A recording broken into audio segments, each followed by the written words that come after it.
Bueno, pues bienvenidos bienvenidos de nuevo a las clases prácticas de Historia de las Ciencias Estéticas.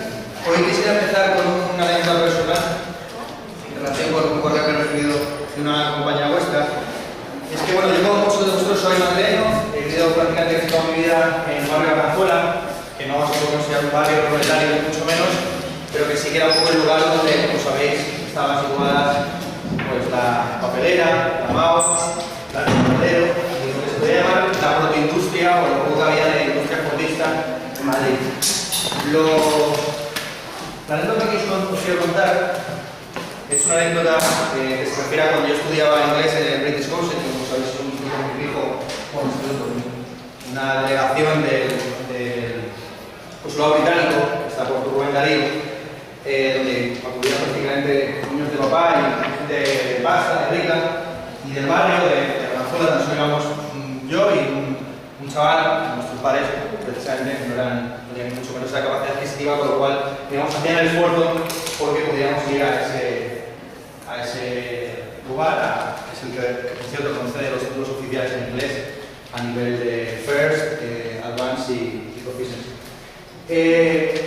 Una de las clases que más nos gustaba a los niños ricos era la clase en la que se hacía la prueba de fuego. Como sabéis, los británicos, desde el incendio de Londres en 1685, tienen una gran paranoia con el tema del fuego. Si habéis estado en Londres, sabréis que en edificios públicos siempre hay lo que llaman pasillo de contención de fuego. Y hay puertas que se pide que por favor permanezcan cerradas en caso de que haya fuego, ¿no?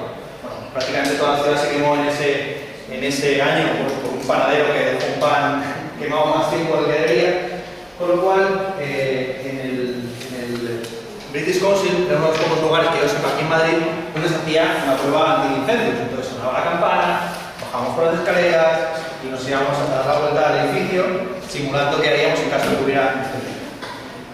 Esto, como digo, era uno de los momentos más divertidos, prácticamente simplemente porque no había clase. Éramos chavales, teníamos entonces, yo que sé, 11 o 12 años y lo que nos gustaba era tener clase, liarla, incluso podernos escapar para hacer bellas en aquel momento, ¿no? Luego recuerdo la imagen, ¿no? Y se me quedará grabada para siempre, ¿no? Precisamente del otro chaval del barrio que iba al British Council, que tenía la cara un poco descompuesta, ¿no? Durante esa hora, cuando yo le pregunté, bueno, ¿qué te pasa? ¿Tú no te diviertes con esto de no te mola no estar en clase y tal? Él dijo, mis padres están pagando por esta hora. A mí se me quedó grabada y la quiero traer a colación de una compañera vuestra que me ha presentado, me ha mandado un mail diciendo que tiene un justificante para la falta de asistencia el día de la primera clase práctica que hemos tenido. Como estáis viendo, yo no voy a pasaros lista, ni a pesar de que pone oficialmente en la guía docente que la asistencia es obligatoria. Yo entiendo que la enseñanza, la educación y la asistencia a clase no es una obligación, sino un derecho. Un derecho que habéis obtenido porque, como sucedía en el British Council, vuestros padres están pagando esta hora o estas 3 horas. Entre ellos no son vuestros padres, sino también los contribuyentes que hacen mi salario, el salario de vuestros profesores sea posible. Con lo cual, yo entiendo que asistir a clase es un privilegio, en realidad, aunque no lo creáis, porque da la posibilidad también de tener una cierta interlocución, que espero que tengamos a partir de nuestros trabajos. Así que entiendo que la presentación y la defensa de vuestros trabajos, tan solo ha habido 10 compañeros que han hecho el primer trabajo, es una posibilidad, un derecho que tenéis de utilizar los recursos que os facilita la universidad, porque, insisto, vosotros o vuestros padres han pagado esa hora. Como tan solo hay 10 trabajos, quisiera hacer una pequeña introducción contextual a lo que habéis leído. El primer ejercicio que os he hecho es un poco perverso, según es el profesor, que no puede ser perverso y además convertirlo en obligación para los alumnos, porque como habéis visto, los que os habéis enfrentado al texto de Alberti, era un texto que no he hablado, que no he mencionado, que trataba temas, digamos, insospechados, nuevos para vosotros. Yo creo realmente que este enfrentamiento con un texto novedoso en el que vosotros no partís, digamos, de la lectura o de la interpretación escolástica que os ofrece el profesor, es una experiencia que debéis tener, que de hecho habéis tenido, y a ver qué tal ha salido. Pero me gustaría, cara al debate de vuestros textos, por lo menos comentar muy brevemente qué es lo que entiendo yo que es relevante para analizar lo que habéis analizado. Que es precisamente explicar brevemente en qué qué consiste la estética de las artes del 300 y del 400. Así que muy brevemente vamos a empezar, si terminamos la clase práctica del otro día con la peste, ¿no? Con la llegada de la peste a Italia en el 1348 y ese momento genial en el que Boccaccio, el autor del Decamerón, escribe su libro partiendo de la premisa de que 10 nobles florentinos se refugian a las afueras de la ciudad para contar historias. Quisiera hoy empezar con las representaciones tan habituales durante el 480 y también parte del 300 de San Sebastián. San Sebastián es un mártir de la Iglesia que fue asediado a muerte. Aquí tenemos una representación que hace de este santo, de este mártir, Mantegna, los cuadros que tiene preciosos. Creo que este está en Venecia, son impresionantes, tienen un tamaño casi como 2 metros, son geniales, está prácticamente a tamaño natural este de aquí. Y lo traigo a colección porque San Sebastián se puede considerar, y estamos viendo la representación que hace de San Sebastián, pero Gino y Botticelli. Como estamos hablando del 400, no he traído la imagen famosa de Rafael, ¿no?, representando a San Sebastián con las flechas en la mano, ¿no? Por siempre se suele representar en su martirológico, en su martirio, pero sin embargo no se suele representar lo que podemos llamar el triunfo del mártir sobre los herejes. San Sebastián es un personaje muy representado por una sencilla razón. Se le consideraba el santo que alzaba apotropaicamente la peste. Precisamente por ser asediado, San Sebastián es algo así como el Apolo cristiano, ¿no?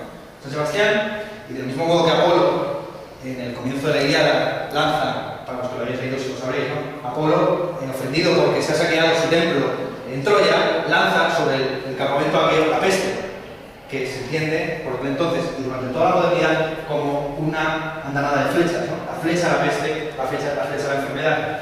Y del mismo modo que Apolo representa al mismo tiempo el dios que convoca la enfermedad y que por tanto puede mitigarla, San Sebastián, al ser muerto por esta arma, por este arma a la distancia, ¿no?, este arma que implica un combate cuerpo a cuerpo, este arma que aparentemente llega sin que nadie lo sospeche, se convirtió durante buena parte del 300 y el 480 en el santo que permanentemente se pinta para dejar aquello que no se desea, ¿no?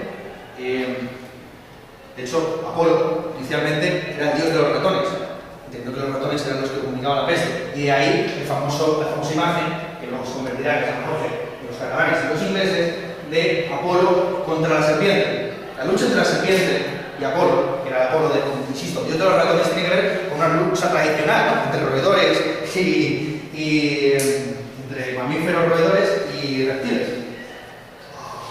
La lucha, por cierto, es la que crea el templo de Delfos. Y traemos a San Sebastián por una sencilla razón. Estamos entrando, y el marco, digamos, conceptual o histórico en el que nos estamos moviendo se podría definir o se entiende tradicionalmente como el marco del Renacimiento, ¿no? Claro, el concepto del Renacimiento implica algo que ha renacido. Que renace, habitualmente, lo que suelo explicar como lo renacido es precisamente los estudios humanitas, los estudios del humanismo clásico. Se entiende también que se está recuperando una cierta noción de naturalismo y de realismo, concepto de perspectiva, lo que hemos visto el otro día, las disputas entre Euxis, Parrasio y Apeles por ser el que mejor imita y simula la realidad. Pero también se entiende que el Renacimiento es un proceso de secularización y de laicismo en el cual, frente a un medievo dominado por la figura de Dios, aparece el hombre, ¿no? Aparece el hombre en su dignidad, aparece el hombre que ya no es superior a Dios, sino que tiene una cierta autonomía, ¿no? También se entiende que el Renacimiento es la aparición del hombre genial, el hombre que es al mismo tiempo poeta, lo vimos otro día con Giotto. Giotto es considerado al mismo tiempo un poeta, un escultor y un pintor, y así se verá permanentemente en una lista elaborada por Peter Burke, en un libro genial, en el que se ve pues que había por lo menos 20 o 30 en un siglo, 20 o 30 tipos que eran no brillantes, sino expertos y maestros en 3 o 4 disciplinas. Esta es una interpretación tradicional que se apoya en un autor clásico, ¿no?, para la historia del arte, muy reivindicado también en lo que se podría llamar la crítica de arte contemporánea actual, que es Avi Barbour. Este nombre, creo que esto os quede por lo menos grabado, porque Barbour, aunque no se explica en esta carrera desgraciadamente, Barbour es el que convierte la historia del arte como disciplina en algo más que una interpretación y reconocimiento de imágenes, en algo más que reconocer todas y cada una de las corridas plantas de catedrales de España, ¿no? Que es por visto en lo que se especializa la gente de esta carrera. Entonces, lo que tiene de interesante Avivarlo en su recuperación de los estudios sobre el Renacimiento es que él entiende que el Renacimiento es sobre todo un momento en el que se recupera frente al monoteísmo, frente al cristianismo triunfante del medievo, con una cierta idea de paganismo e incluso un culto a los dioses clásicos, ¿no? De ahí, por ejemplo, un pasaje, un artículo muy bueno suyo sobre el debate acerca de cuál exactamente el horóscopo de Lutero. Lutero, como gran reformador, pero también como el enemigo principal de la Iglesia, fue convertido prácticamente en un demonio, situando y falsificando su fecha de nacimiento para que coincidiera con un eclipse de sol que marcaba, por así decirlo, la llegada del fuerte anticristo. Esto no debe extrañarnos para nada, ¿no? Ya desde, digamos, el siglo XII-XIII se empieza a recuperar en la psicología y en la iconología figuras clásicas que representaban o que estaban en concordancia con figuras cristianas del medievo. Sin embargo, yo insisto en que es importante tener una cierta noción de perspectiva, o sea, es necesario tener una cierta perspectiva sobre el periodo que estamos hablando, y en lugar de tomar casos concretos, porque todos nos acordamos de cuadros clásicos, de cuadros renacentistas sobre temas paganos, ir a las estadísticas, ¿no? Peter Burke, en el libro este del Renacimiento italiano, un libro muy recomendable, analiza una muestra de 2.229 imágenes, bueno, cuadros y pinturas datadas en el periodo precisamente heroico del Renacimiento, ¿no? 1420-1569. Es un periodo que vamos a dividir entre la clase de hoy y la del siguiente día. De esos 2.229, 2.033 están descritos, digamos, en la tabla que tiene ejemplar, y resulta que aproximadamente un 87% de ellos son de temática religiosa, y tan solo un 13%, 233, casi 2.233, reproducen motivos laicos, ¿no? De esos, interesantemente, la mitad aproximadamente son retratos, y luego de las religiosas es interesantísimo la importancia que tiene la Virgen, ¿no? La aparición de la Virgen y, por supuesto, Jesucristo, y dentro de los santos representados, cuáles son los que tienen mayor importancia, ¿no? Cuáles son los que más aparecen. Porque también ofrece una imagen de lo que pensaban o de lo que creían, por así decir, aunque es una muestra sesgada, porque inevitablemente los artistas que trabajaban para la Iglesia tenían asegurado, por así decir, la posteridad. La Iglesia ha durado 20 siglos, ¿no?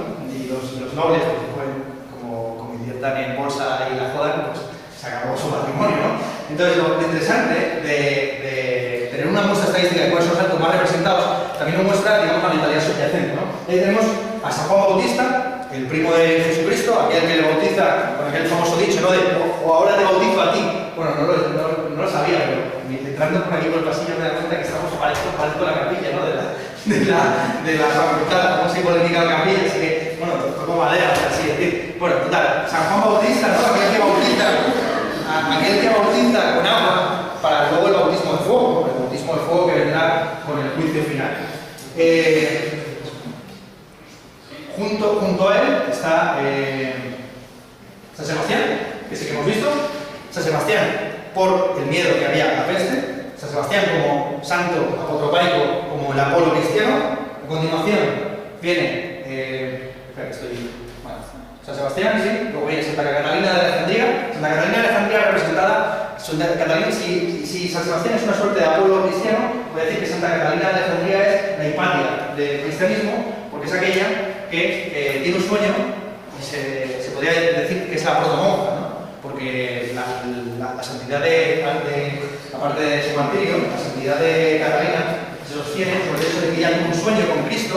Bueno, tuvo un sueño en el que vio a la madre con el niño y le pidió matrimonio al niño, o sea, se casó con el bebé. Y el bebé le dijo, no eres lo suficientemente bella como para casarte conmigo. Entonces ella intentó, se tiene que ver una belleza espiritual, ¿no? Entonces ella se dedicó, en una especie como de virginidad y abstinencia, a perfeccionar su alma, de tal forma que cuando volvió a soñar con Cristo, le volvió a pedir matrimonio, Cristo bebé, y de ahí la representación permanente que se hace de la Virgen con el niño, y el niño poniéndole un anillo de oro a Santa Catalina, casándose místicamente con ella, ¿no? Entonces, la idea que está bajo la idea, subyace la idea de sacerdocio, de que las monjas están casadas con Dios. Vale. Junto a Santa Catalina de Alejandría, la siguiente, es que viene de manera matemática, es representado San Francisco. San Francisco, evidentemente, está ahí como incluso representación contemporánea de Cristo. No sé cuántos de vosotros habéis visto la película de Dreyer, La Palabra, ¿no? La película de Dreyer, La Palabra, cuenta la historia, es una película de los años 20, muy buena. Dreyer tiene películas como desde un punto de vista religioso, como buena parte de los directores de cine daneses, ¿no? Desde los daneses hasta Lars von Trier. Lars von Trier, la esencia de su cine no es sino la idea de que el mundo es un valle de lágrimas, ¿no? Prácticamente hasta infomanía y tal. Pero bueno, centrándonos en Dreyer cuenta en La Palabra el caso de un personaje que ha leído tanto a Kierkegaard, que llegamos en los siglo XIX, muy obsesionado con la idea de redención, que también era casi un gigoló que se convirtió al cristianismo. Entonces, este hombre, después de haber leído tanto a Kierkegaard, se cree que es Jesucristo y va como Jesucristo, pues transmitiendo la palabra y ya incluso a propiciar una resurrección, ¿no? Al final de la película. Bueno, se acabó haciendo spoiler salvaje. Pero lo importante de San Francisco es que San Francisco, igual que el personaje de La Palabra, cuando muere, le aparecen llagas y su imagen, barbuda, es prácticamente similar a la de Cristo, ¿no? Entonces de ahí, luego veremos otros barbudos, ¿no? Porque también la imagen de Cristo se replica, no son de San Francisco, sino incluso en el Senegal, a través de manteles. San Francisco, prácticamente como la versión contemporánea de Cristo, ¿no? Santa Catalina como la protomonja, San Jerónimo como el santo eremita, el santo apartado del mundo, y los demás ya no nos interesan, la verdad. La verdad es que San Roque, San Pedro y San Antonio de Padua, todos estos son personajes secundarios que tienen importancia por las ciudades de las que provienen, ¿no? Por ejemplo, Padua, Siena, que son ciudades que promovieron, digamos, las artes plásticas. Entonces, aquí lanzo una pregunta, ¿no? O sea, exactamente cómo es esta secularización, en qué consiste ese laicismo, esa recuperación de los estudios clásicos y de los dioses paganos, como estamos viendo, que la mayor parte de los cuadros son de temática religiosa y de los poquitos que hay de temática laica, casi todos son retratos, o sea, son más bien la glorificación de algún tipo de señor o de he traído a San Sebastián como inicio para enlazar con un martirio paralelo al de San Sebastián, que es el de San Cristóbal, que tengo la representación de Mantegna. El problema de Mantegna, el mismo Mantegna, a mi juicio, Mantegna es el gran pintor del Quattrocento. Para mí es el insuperable. El problema que tiene es que la mayor parte de sus iglesias, de las iglesias en las que él pintó, están muy mal conservadas, y de hecho algunas de ellas fueron destruidas durante la Segunda Guerra Mundial. Los grandes cuadros de Mantegna fueron desgraciadamente destruidos por bombardeos, algunos aliados y otros nazis, ¿no? El martirio de San Cristóbal es un martirio paralelo al de San Sebastián, porque se cuenta que San Cristóbal, por cierto, San Cristóbal, que en griego se escribe Cristóforos, significa el que portó a Cristo, y se llama así, a pesar de que su nombre inicial era Oferos, porque San Cristóbal, que se decía de él que era un gigante que medía casi 3 metros o 4, ayudaba en un río muy profundo, ayudaba porteando a las personas de un lado a otro, ayudaba a cruzar el río porteándolas sobre los hombros.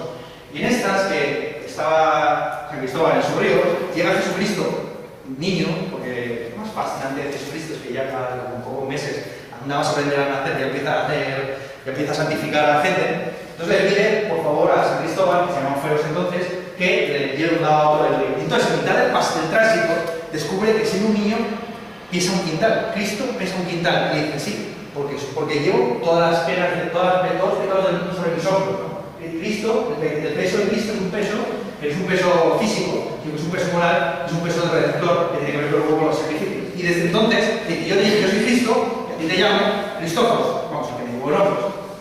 Cristóforos se dedicó a partir de entonces a predicar la palabra y las enseñanzas de Cristo, hasta que fue apresado por los romanos, como suele ser habitual, y empezó su martirio. Se intentó quemar vivo, pero sin embargo parecía inmune al fuego. Se le disparó con flechas, y esta es la imagen que tenemos en pantalla. La imagen del momento en el que a San Cristóbal, que debería estar situado por aquí, pero no se le ve, una serie de arqueros le disparan y las flechas no le llegan a impactar, sino que se quedan como unos, vamos a poner 10 centímetros de su cuerpo, pero hay una de ellas, de esas flechas que sale disparada y le pilla y le golpea directamente en el ojo al procónsul de la ciudad. Sí, os habéis fijado. Estamos aquí, hemos hecho zoom. ¿Por qué tomo la idea por qué empieza esta clase de esta manera tan extraña, ¿no? Atemorizando, Cristo, la capilla, etcétera, etcétera? Una sencilla razón. El partido de San Cristóbal, bueno, por cierto, San Cristóbal finalmente fue decapitado, la sangre se utilizó para curar el ojo del procónsul romano, que se convirtió a la fe de Cristo después de ese martirio, ¿no? Después de ser dañado por el ojo, por la flecha de San Cristóbal, y que la sangre de San Cristóbal derramada para mayor gloria de Cristo fuera utilizada en su sanación. ¿Por qué traigo la flecha de San Sebastián, etcétera? Por una sencilla razón. Los que habéis leído el tratado de Alberti, habéis visto que hay una metáfora militar permanente, que es la idea de la perspectiva como proyección casi de flecha, ¿no? Y permanentemente se está comparando al buen geómetra y al buen pintor con el buen arquero que es capaz de determinar la distancia entre dos puntos y exactamente cuál es el grado de impulso que se tiene que tomar, ¿no? Y así vemos, en prácticamente todos los tratados de la época, os he puesto aquí varias citas, podría traer muchas más, pero con 3 me vale. El caso del tratado de la pintura de Alberti, donde se dice que estas instrucciones son beneficiosas para cualquier pintor, pero que digamos es en vano, ¿no? Intentar enseñar a aquel que no se deja enseñar, ¿no? Y lo dice, ¿no? En vano tienes algo que encarece el blanco. Al que apuntar la flecha, tenemos luego el tratado de Filaret de arquitectura, donde se cula de una manera a favorizar, hablando de que el punto central de foco de un cuadro o de una representación es el ojo, del mismo modo que el ballestero concentra siempre su punto en un lugar prefijado. Y finalmente, los cuadernos de notas de Leonardo da Vinci amplían y profundizan en esta metáfora. Entonces se puede decir que hay una obsesión permanente con, por un lado, la enfermedad, controlada por otro lado con la dimensión bélica y la importancia militar y estratégica que tenía la perspectiva en buena parte de los pintores de la época. Entonces lo que yo creo, esta pequeña introducción alegórica la quiero utilizar para aproximarme a una figura crucial, que es la figura, y muy disputada, que es la figura de Giotto. Giotto, ¿qué es exactamente? Giotto es el último de los medievales porque sigue representando en última instancia, bueno, los pasajes clásicos de la Biblia con un fondo aparentemente sin perspectiva. Giotto es el primero de los modernos porque representa a los ángeles en escorzo y lo representa de una manera naturalista. ¿Qué es exactamente Giotto, no? Bueno, vamos para poder entender perfectamente la pintura de Giotto, no solamente la pintura de Giotto, sino la pintura que habéis comentado en vuestro trabajo, es importante tener en cuenta las nociones de perspectiva que aparecen en el libro de Alberti, que están en el capítulo precisamente que no habéis leído. Pues habéis leído el capítulo 2, el libro 2, el libro segundo y el libro tercero, pero se ha ahorrado el sufrimiento que supondría leer el libro primero, que es donde se tratan de las cuestiones matemáticas y geométricas. Entiendo que mucha gente ha terminado aquí de alguna forma rebotada de que la ciencia o la matemática no interesa, ¿no? Pero es importante por lo menos tener una cierta noción para comprender la obsesión permanente que tienen estos autores acerca de esas cuestiones, ¿no? Aquí lo que tenemos es el trazado visual de cómo se establece exactamente cuál es la perspectiva y cuál es la distancia focal que hay entre la base de la representación y la línea del horizonte, ¿no? La idea muy básica, que está en Alberti, pero que luego se perfecciona en Leonardo, es trazar desde las líneas a una misma distancia, trazar las líneas hasta un punto, que sería el punto del horizonte, de tal forma que si el cuadro llegara a tener, por ejemplo, la dimensión entre este cuadrado, aquí tendría que estar la línea del horizonte, aquí empezaría el cielo, y para precisar exactamente cuál es el grado de inclinación que hay, ¿no? Cuál es el grado de inclinación que tienen y cuál es el grado de separación entre las tangentes de las líneas de punto de fuga central, se traza una diagonal que termina, se traza, mejor dicho, una serie de diagonales que terminan colapsando en una línea de fuga lateral, ¿no? Entonces la línea precisamente es la línea que conecta la línea de fuga lateral, que existe esta, pero que también se puede trazar la paralela, ¿no? Y no sé si os fijáis, cuanto más cerca esté la línea de fuga, el punto de fuga, mejor dicho, lateral del punto de fuga central, menor será la inclinación, ¿no? Cuanto más alejado, mayor parece, perdón, al revés. cuanto más cercano, mayor será, más alto será el punto del horizonte, la línea del horizonte, y cuanto más lejano esté el punto de fuga lateral, más bajo será el horizonte, ¿no? Y precisamente es la distancia que hay entre el marco del cuadro y el punto de fuga lateral, es la distancia que supuestamente tiene que haber entre el ojo del espectador, donde se ve igual al espectador para ver perfectamente toda la simetría del cuadro y el propio cuadro, ¿no? Entonces, aquí, simplemente con un esquema muy sencillo, ¿no? Con unas matemáticas casi rudimentarias, que no requieren ni del uso del compás, ni de, por supuesto, álgebra, podemos obtener una representación más fidedigna, o con una noción de perspectiva más fiel a la representación natural. Aquí, el autor que está de base de una parte de las cosas que os estoy diciendo es Panofsky, otro personaje importantísimo, y curiosamente olvidado. Tiene un libro llamado La perspectiva. Bueno, es que mi letra es buenísima. Entonces, da igual. La perspectiva como forma simbólica, ¿no? Como forma simbólica. La cuestión importante que plantea ahí Panofsky es que frente a la visión ingenua, ¿no?, que están los renacentistas, según la cual ellos son simplemente superiores a los medievales, porque los medievales eran tontos y no tenían la técnica, entonces simplemente no sabían representar bien, y, pues, cuando veían la Virgen la representaban en 2D, por así decir, porque eran tontos, básicamente, porque no tenían conocimiento matemático. Sin embargo, lo que reivindica aquí Panofsky es que no hay una noción a priori intuitiva de realidad. La realidad también depende del punto de vista en que se mire, y precisamente lo que recuperan en todo caso los renacentistas es una noción de la pintura como pintura provocadora para el intelecto, digamos, refinado, que conoce cuestiones de geometría avanzada, pero también de hermenéutica y de exégesis, pero se quiere abandonar las dos dimensiones como dos dimensiones o esa planitud de los cuadros y de las representaciones medievales, porque se entiende que estaban en una exaltación de las figuras religiosas cristianas que no era adecuada para el tipo de arte que era la pintura o que era la escultura. Como digo, Alberti es el principal defensor de esta noción ingenua, ¿no?, del progreso hacia las representaciones más fieles de la realidad, pero que realmente sistematiza y que incluso se puede considerar que es el padre de la geometría proyectiva, es Durero, ¿no? Insisto en esto, curiosamente Durero se da Durero cuando se hace historia de la matemática, un libro muy famoso de un tal Newman, un libro muy recomendable para los que os interesan las matemáticas y tal. Newman tiene un libro que se llama, bueno, son una serie de tomos, The World of Mathematics, el mundo de las matemáticas, donde va tratando desde un punto de vista más bien como introductorio y también en una historia muy elemental, va tratando cómo surgen las figuras matemáticas, y uno de los personajes a los que se dedica todo un capítulo es Durero. De hecho, Panofsky escribe entonces el capítulo que lo tengo aquí.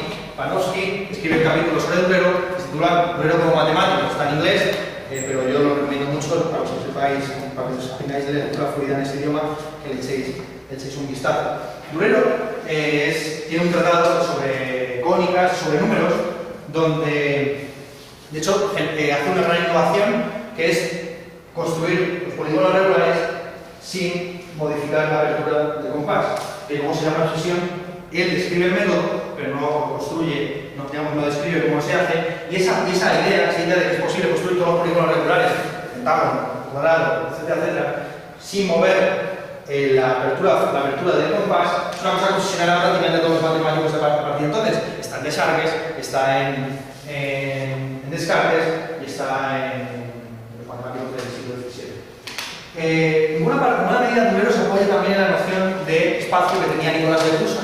Nicolás de Prusa. Nicolás de Prusa lo vimos el día anterior como el padre, por así decir, del escepticismo moderno. Frente al escepticismo clásico, que era un escepticismo basado más bien en las coñas, ¿no?, lo hemos comentado en pequeñas disputas acerca de si la flecha termina alcanzando su objetivo, a pesar de que hay infinitos espacios entre un punto y otro, o si Aquiles alcanza la tortuga, teniendo en cuenta que Aquiles recorta cada vez la mitad de la distancia que separa la tortuga. Ese tipo tipo de disputas del escepticismo clásico eran disputas, vamos a llamarlas verbales o nominales, ¿no? Eran disputas que tenían que ver con los límites del lenguaje y con los límites de nuestra comprensión. Frente a ese escepticismo clásico, la idea de Nicolás de Cusa es que prácticamente todo el mundo sensible y el mundo en el que nos enfrentamos, este valle de lágrimas, es un espacio, es un lugar perfectamente geometrizable y comprensible por la matemática, pero sin embargo, el infinito, la noción de infinito, incluso en términos matemáticos,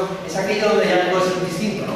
De hecho, se suele decir que las líneas paralelas colapsan en el infinito, ¿no? Cuando sabemos que geométricamente tú extiendes dos paralelas al infinito o a un número muy largo de una distancia muy larga y nunca termina por colapsar, ¿no? Pero sin embargo, siempre ha estado esa idea de la reducción al infinito como marco conceptual filosófico elaborado por Nicolás de Cusa. Entonces, Durero sintetiza por un lado la idea artesanal de matemáticas como construcción, por ejemplo, de figuras a partir del compás, con esa filosofía, esa noción del espacio de Nicolás de Cusa como un espacio perfectamente comprensible hasta el punto en el que uno topa con Dios.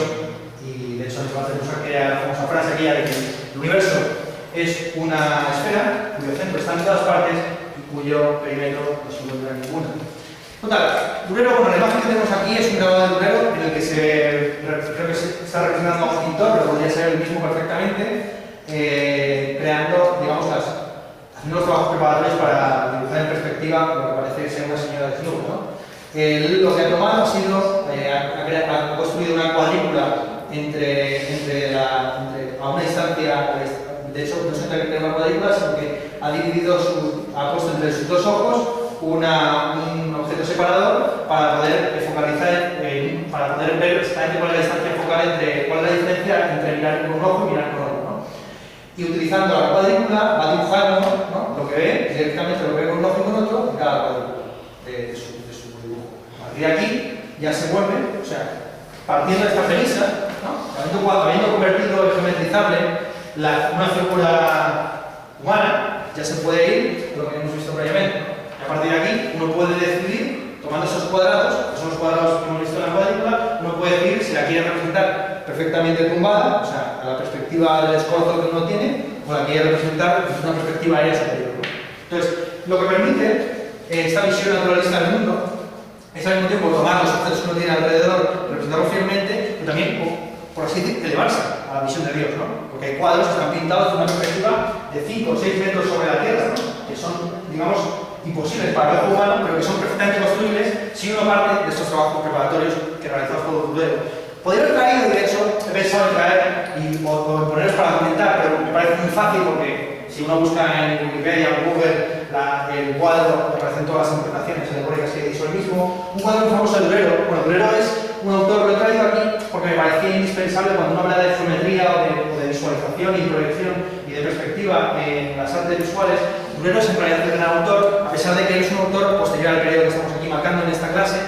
Durero es un autor del periodo clásico, del periodo del Alto Renacimiento, del 1500, esto es un grabado de eso, del 1507, si no estoy equivocado.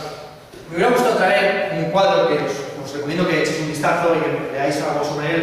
Es el cuadro de la melancolía de Durero, donde aparece una figura melancólica rodeada por polígonos regulares, tiene sus manos de hecho un compás.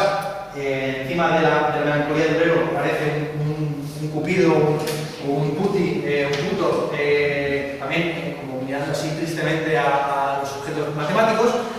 Y lo que se está realizando ahí es una cosa que estará luego presente en los grandes tratados sobre la melancolía, que es la idea del genio, ¿no? El genio como un personaje melancólico. La melancolía por cierto, en nuestra etimología griega significa bilis negra. Se entendía que la melancolía tenía que ver pues, con en la teoría de los humores, ¿no? De Hipócrates y de Galeno. Se entendía que los genios eran genios porque eran melancólicos, tenían poca sangre en comparación, poca sangre y poca luz comparada con la cantidad de bilis negra que había en su cuerpo. Entonces, insisto, esta idea de Durero, ¿no? de que el conocimiento te lleva a la melancolía y que la genialidad está intrínsecamente vinculada con el horóscopo de Saturno, ¿no? Los artistas y los genios son hijos de Saturno.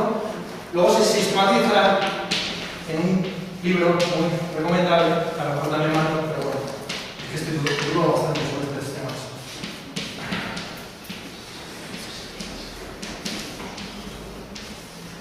Se llama La anatomía de la melancolía. La anatomía de la melancolía de Costa Rica, Robert Barton. Robert Barton, La anatomía de la melancolía, que empieza con el famoso discurso de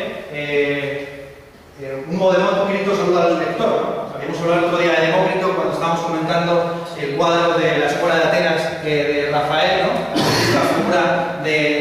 Como la figura de hedonismo de Epicuro, a pesar de ser un autor que hoy día es conocido por sus cuestiones morales, está situado sin embargo junto a los físicos como gran heredero insignia de la filosofía materialista hedonista, y del mismo modo estos autores lo que están intentando hacer es reducir las entidades geométricas, el mundo visual y lo perceptible a sus átomos, ya sean átomos geometrizables a través de este tipo de cuadrículas, ya sean átomos geometrizables precisamente la reducción de los espíritus y de la dimensión espiritual del hombre a su dimensión casi humorística, iba a decir humorística, ¿no? Pero humórica, ¿no? No sabéis cómo sería el adjetivo, ¿no? En suma, Durero, como figura casi culminante de un intento de ir sistematizando las verdades del barquero de la geometría en su dimensión constructiva, es un autor importantísimo. La medida que influye posteriormente en Kepler. Durero, por ejemplo, en su tratado muestra, por ejemplo, la posibilidad de construir cónicas en un sistema que se llama proyección paralela, que luego influirá en Kepler, insisto, en la idea de que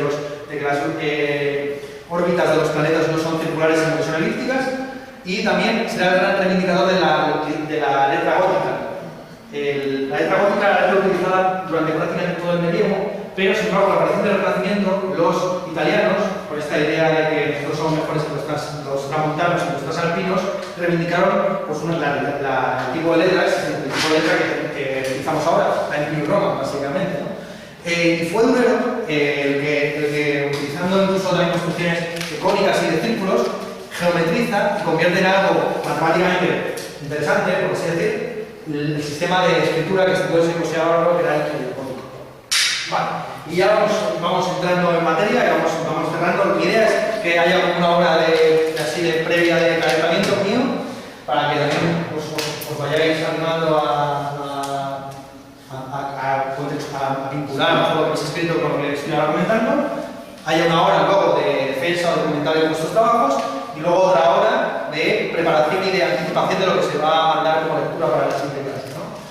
Bueno, Giotto, insisto, para mi juicio, Giotto se puede interpretar de muchas maneras. Por ejemplo, porque es una cosa que no he visto tratado en la educación secundaria, es los paisajes de Giotto. Los paisajes de Giotto no tienen nada que ver con los paisajes de la Toscana y con los paisajes italianos, sino que incluso recuerdan a paisajes que aparecen en los dibujos chinos, ¿no? Entonces una hipótesis de trabajo que os lanzo para si a alguno le pica la curiosidad a ese nivel.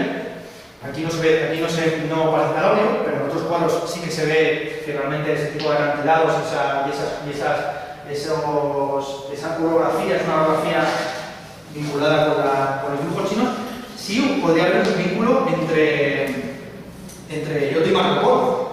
Yo lo lanzo y lo dejo ahí. Marco Polo vuelve de sus viajes por China y habiendo visitado Mongolia, etcétera, precisamente por el periodo en el que empieza a trabajar Giotto sobre estos temas. Como vemos aquí, Giotto se puede reivindicar de muchas maneras. Giotto puede ser un clásico medievalizante por ejemplo, por el uso del pan de oro, que en este cuadro es menor que en otros. Giotto puede ser considerado un naturalista realista por su representación en Escorzo, por ejemplo, de los ángeles sufriendo, ¿no? Que se ven en diferentes posiciones, algunos avanzan, otros en diferentes dimensiones. Y Giotto, yo creo que también se tendría que ser reivindicado, o por lo menos se entendió así, el logo de la sistematización, porque todo esto al fin y al cabo es ideología. Lo que estamos hablando también es de cómo los artistas se creían los más guays del mundo, ¿no? Entonces, la gran sistematización ideológica del modelo que permite convertir a lo que era un artesano, insisto, Fidias era Ikea durante el periodo griego, lo convierte un artesano en un artista. Entonces, claro, aquí, por ejemplo, se ve que eres un artista porque es un gran geómetra. Cuenta la anécdota, Vasari, en la vida de Vasari, cuenta la anécdota de que un emisario del Papa va a visitar a Giotto y le pide un dibujo. Giotto, en lugar de hacer una representación figurativa, sin compás, dibuja una circunferencia perfecta, ¿no? Aquí está, ¿no? Giró la mano, hace una circunferencia irregular que regla una auténtica maravilla, ¿no? Entonces el emisario, que lo que he cortado, lo que he puesto es, el emisario dice, pero esto es todo, ¿no? Me estás timando. Y yo dije, sí, si entienden de pintura, sabrán apreciarlo, ¿no? Entonces ya el emisario lleva al Papa un círculo, y dice, y el Papa se queda asombrado, ¿no? De que haya sido capaz de dibujar un círculo perfecto sin compás. Y de ahí, lo que cuenta Pasar el cojonudo, ¿no? El proverbio, eres más redondo que la O de Giotto. Dice, y genial, ¿no? Porque lo apunta luego después. La belleza de este proverbio se debe no solo a su origen, sino todavía más a su significado, que consiste en la ambigüedad de la palabra redondo, que aparte de la figura circular perfecta, significa ingenio tardío y tosco. Esto entronca con la idea que tenía Vasari de precisamente el progreso en pintura y en artes plásticas, un progreso que comienza con Zimbabue, continúa posteriormente con Giotto y alcanza su periodo máximo de culminación en el periodo clásico con Miguel Ángel Buonarroti. Entonces se entendía, por así decir, que Giotto era el primer geómetro, era el primer artista que llevaba su arte al nivel de la matemática, pero sin embargo era tosco, ¿no? No tenía noción de... Aquí, por ejemplo, este cuadro es plano. Este cuadro, salvo el caso de Los Ángeles, que tiene un cierto escorzo, aquí abajo no vemos ningún tipo de monte exactamente a qué distancia está respecto de estos tipos. Este árbol, no, pues bueno, hay un problema ahí de perspectiva y exactamente de proyección, que tiene que ver con esa tosquedad. Como digo, el arte de Giotto, el cuadro que habéis comentado, el cuadro soñado por el artista en la novela de Camerón y en la película de Pasolini, se considera a sí mismo, y lo comenta en la película, un discípulo de Giotto.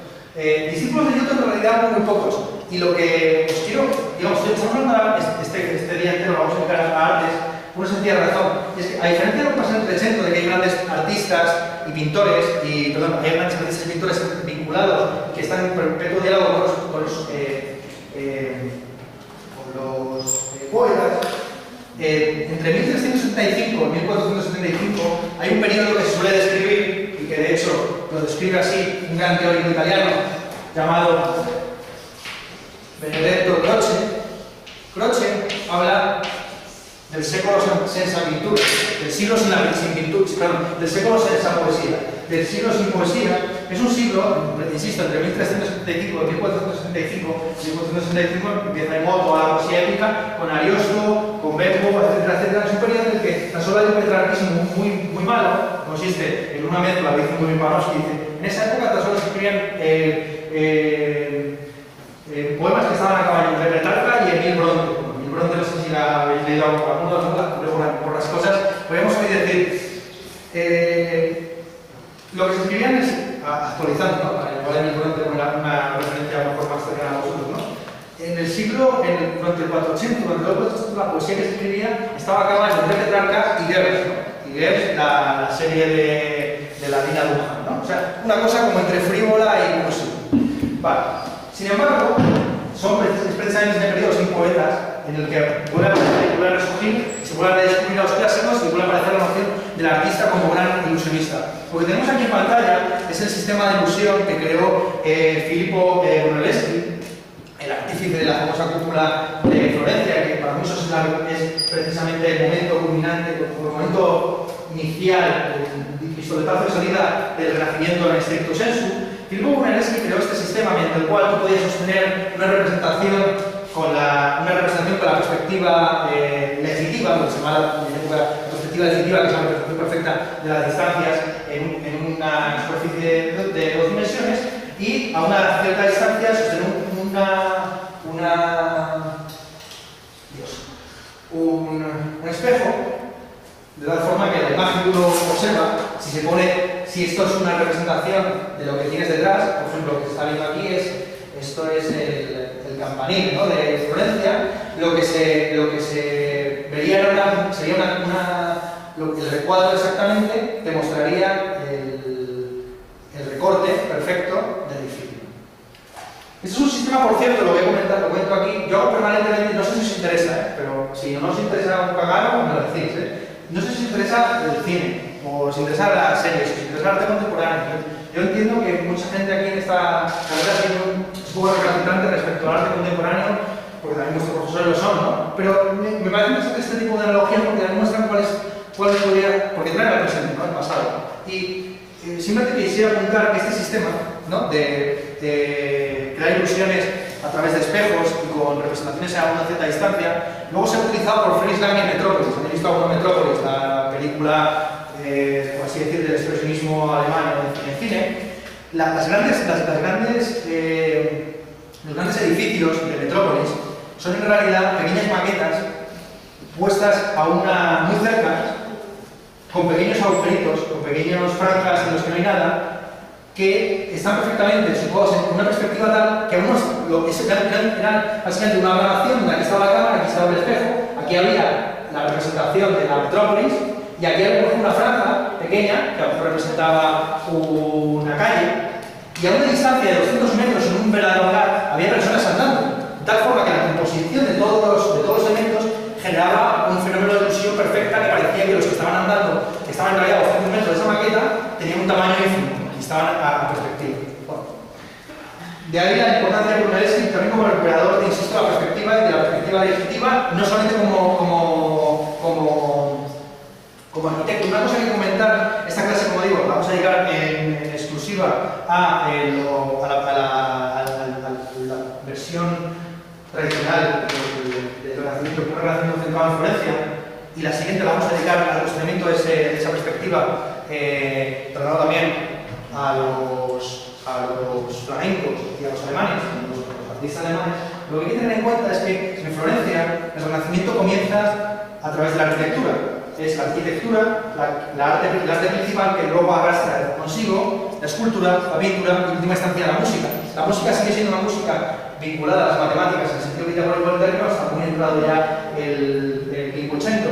Sin embargo, en el caso de Brujas, en el caso de Amberes, en el caso de Ámsterdam, en el caso de los primitivos flamencos, el arte que en primera instancia adquiere dignidad liberal es la música, separada, digamos, de los cantos gregorianos y del canto religioso, y posteriormente empieza a arrastrar la escultura, como la escultura, por ejemplo, tallada en roble, y de ahí se pasa a la pintura con Manet y Van der Waals, y finalmente la arquitectura. De hecho, hasta 1590 y tantos, los edificios que están inaugurando en la época son edificios góticos, mientras que en Italia ya se estaba recuperando pues, todo un modelo, que es un modelo basado, por supuesto, en las ruinas romanas, pero también en el románico. Lo que no se suele comentar es que Brunelleschi fue a Roma después de construir muchas discusiones sobre este tema, ¿vale?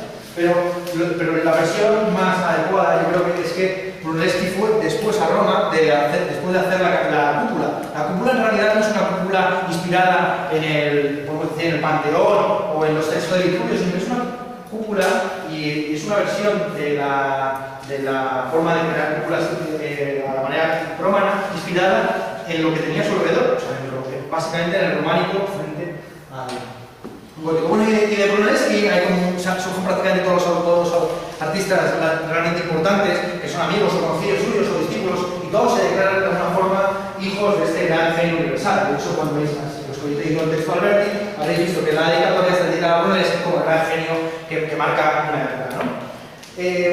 Dentro de esos discípulos está José Andrea Masaccio, cuyo cuadro más conocido, cuyo fresco más conocido es el fresco de la Trinidad en Santa María Novella, Florencia,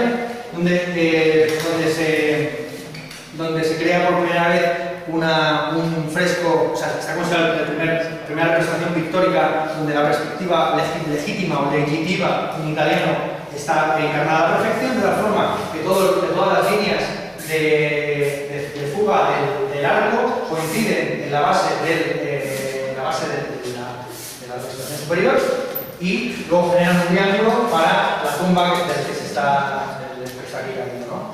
Al mismo tiempo encontramos aquí una cosa, que es que la representación fidedigna y natural, digamos realista de la figura humana, también va vinculada con la aparición de los mecenas, los que están representados a ambos lados del fresco son los que pagaban el cuadro, ¿no? Y de ahí la importancia de representarlos no como arquetipos, no simplemente como personas con barba o sin barba, sino más o menos como eran en la realidad. Bueno, aquí tenemos, por ejemplo, exactamente traducido al sistema de línea de fuga, punto de fuga, lateral, central, etc. Lo que se ve aquí, ¿no? ¿Cómo sería exactamente si esto fuera, en lugar de un cuadro, de un fresco, realmente algo que estás viendo, cuál sería exactamente la distancia que se encontraría en cada zona. Insisto, hay además una circularidad perfecta entre este círculo que genera el arco con el círculo restante y el grado de coincidencia que hay entre las dos columnas, genera el triángulo perfecto aquí y aquí exactamente se podría trazar un círculo exactamente simétrico a un lado de otro. Apareciendo los dos saltos, el cuadro es para interpretar.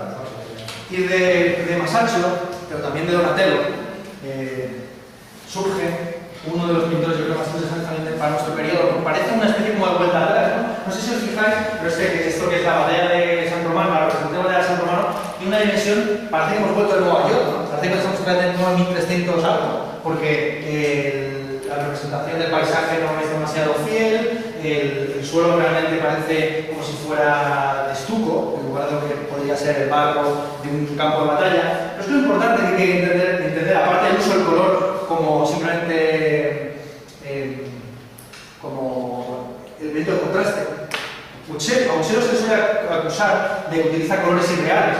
Este caballo, cuando se le vea natural en la proyección, tiene un color como azulado, y hay algunas pinturas suyas en las que utiliza colores que verdaderamente no son naturales. Pero es que lo importante de Paolo Uccello, por un lado, es que están estos los colores como se utilizará en Mantegna, como se utilizará en Masaccio, simplemente como elementos de contraste con el fondo, y por otro lado, lo que se está representando aquí no es la batalla real de San Romano, sino que es la representación para el divertimento de los nobles que se hizo de la batalla.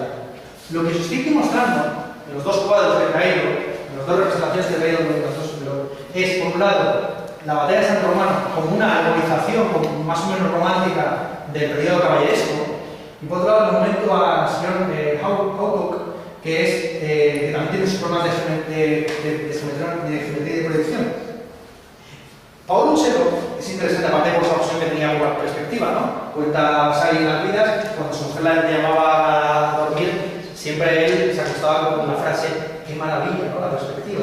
Paolo Uccello tiene interés como representante de estas escenas caballerescas, porque precisamente es el periodo, como comentamos el otro día, en el que la caballería deja de tener importancia militar, ¿no? La caballería ha sido derrotada por los piqueros suizos ya en el 1300, y este periodo en el que estamos centrándonos es el periodo en el que empieza a emerger de nuevo la milicia en el sentido romano, recuperada por el gran capitán de los tercios españoles al servicio de los reyes católicos, y que posteriormente se pondrá como modelo militar en toda Europa, ¿no? Entonces, lo que tenemos aquí es una visión en la que la posición del caballo y las representaciones y los combates a caballo ya no son una realidad actual. En 1400 y pico no se iba con este tipo de armaduras al campo de combate. Esto es una representación teatral. Por eso el suelo tiene esa dimensión como de estuco, porque están combatiendo en una tarima como esta, para que os hagáis la idea, ¿no? Y del mismo modo el caballo, este caballo en realidad es exactamente esta representación ecuestre que está entrecalcada al Gatamelata de Donatello, lo que muestra la dimensión del poder como un poder ya no basado en los actos heroicos del campo de combate, sino en su carácter simbólico, como pura ostentación. Uno tiene un caballo no para ir primero con lanza terrestre, sino simplemente para jardar, vamos a decirlo así, ¿no? Entonces, aquí ¿qué tenemos? Esto es interesante, este cuadro es interesante porque, insisto, Paolo Uccello tiene algo de primitivo, ¿no? Y voy terminando. Paolo Uccello tiene algo de primitivo en la medida en que vemos que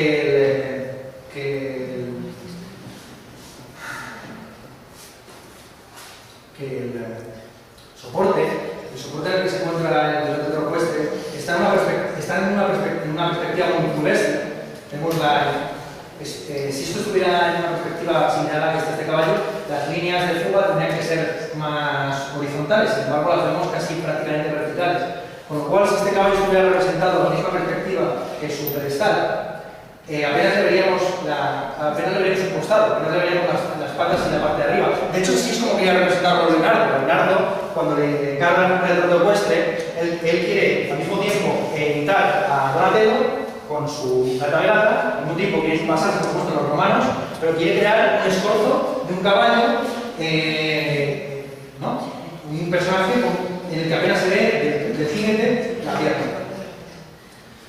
Entonces, bueno, en principio, como veis, es una representación extraña, ¿no? Es una representación extraña en la que si uno se fija hay un contraste entre la meana y el caballo, pero que indica el carácter en última instancia alegórico y simbólico de lo que se está representando. No tiene que ser algo fiel a la realidad, sino algo que sea conforme a las inspiraciones y a los objetivos de los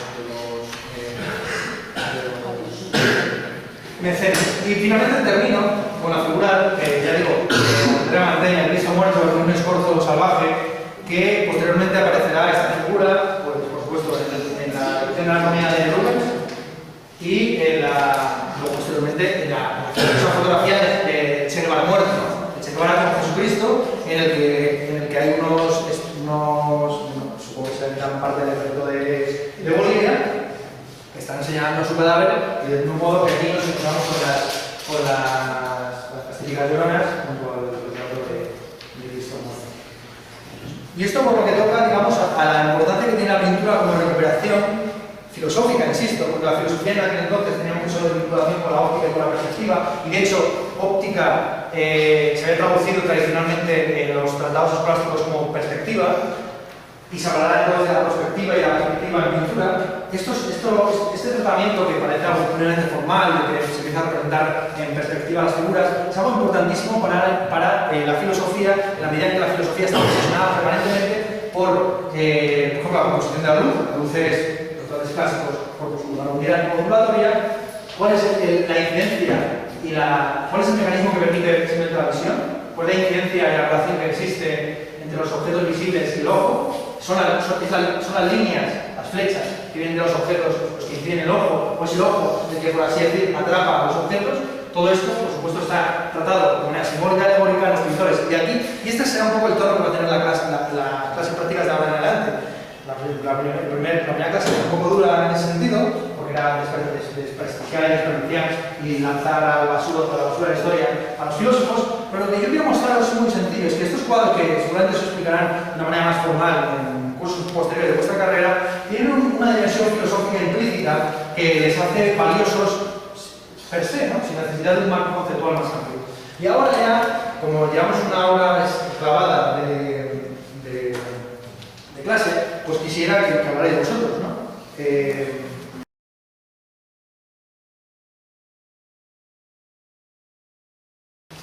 Bueno, yo creo que más o menos, o sea, me gustaría ser más detallista. De hecho, vamos, yo luego posteriormente lo leeré con más detalle en el despacho, y me gustaría, si alguien quiere venir a la tutoría a charlar o a comentar más sobre este tema, pues sí que creo que es el lugar, ¿no?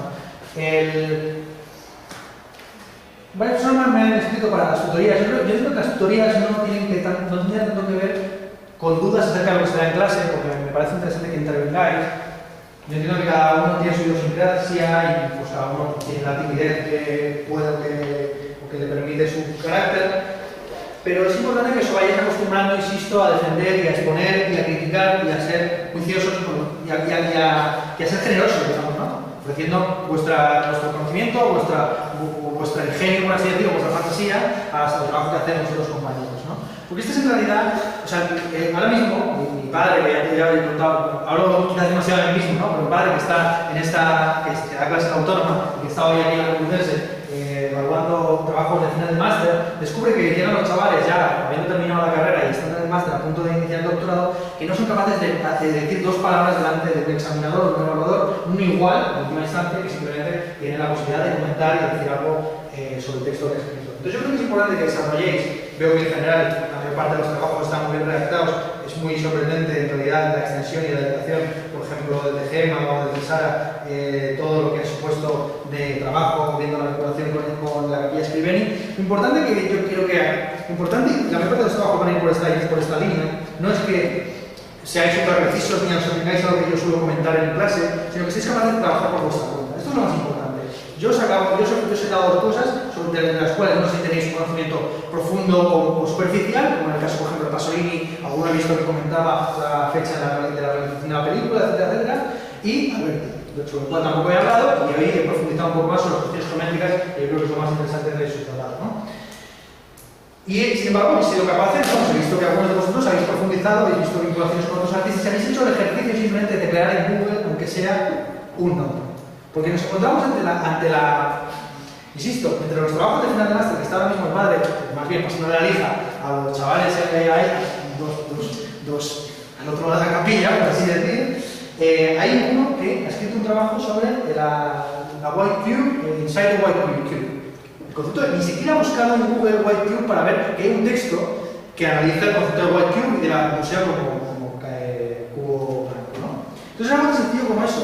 Algo tan sencillo, y el próximo trabajo que vais a tener que hacer, que está propuesto, es, y lo explicaré un poco más adelante, es leer el Diamore de Ficino e intentar buscar una ilustración. En este caso yo no os doy el trabajo hecho de que haya un cuadro y un texto, sino que en este caso vosotros vais a tener que buscar la ilustración. Luego explicaré más adelante cuáles son las posibilidades. Puede ser una ilustración de cualquier género, estilo y periodo que queráis. Puede ser desde una canción hasta una receta de cocina, pasando por una camiseta, una novela, un poema, un cuadro, una escultura, lo que queráis, ¿no? Y ahí se trata de hacer un trabajo muy sencillo de leer, entender, saber ilustrar y al mismo tiempo argumentar, ¿no? Es algo tan sencillo como eso. Ese es un trabajo más personal y espero que por lo menos que tengáis más posibilidades. Aquí he visto que había cierta solapamiento, ¿no? De que muchos sucede habitualmente, ¿no? Incluso los debates, pues, sobre un mismo tema tampoco esté tratado tanto de sí, ¿no? Como para que 12 o 13 personas que han escrito un trabajo puedan decir cosas originales sobre el mismo. Entonces, en fin, si no os importa, preferiría no hacer pausa, preferiría terminar antes y tirar ahora millas en la medida que entiendo que la pausa es un relajamiento para los profesores y ya me he pausado con vuestros, escuchándonos a vosotros, que es muy grato, y vamos directamente. Bueno, yo digo una cosa también, porque si alguien tiene que ir al baño porque realmente no se puede aguantar o prefiere salir a fumar un cigarro sin miedo, no, o sea, la legislación de cada uno da lo que da de eso, ¿no? Y entro ya en lo que sería la exposición de la teoría de Ficino. En la medida que vais a entender de Diamore de Ficino, comentarlo para la próxima clase, quisiera, insisto, empezamos con la segunda parte ahora y terminamos, en lugar de terminar a las 2:30, terminamos, si queréis, a las 2:15.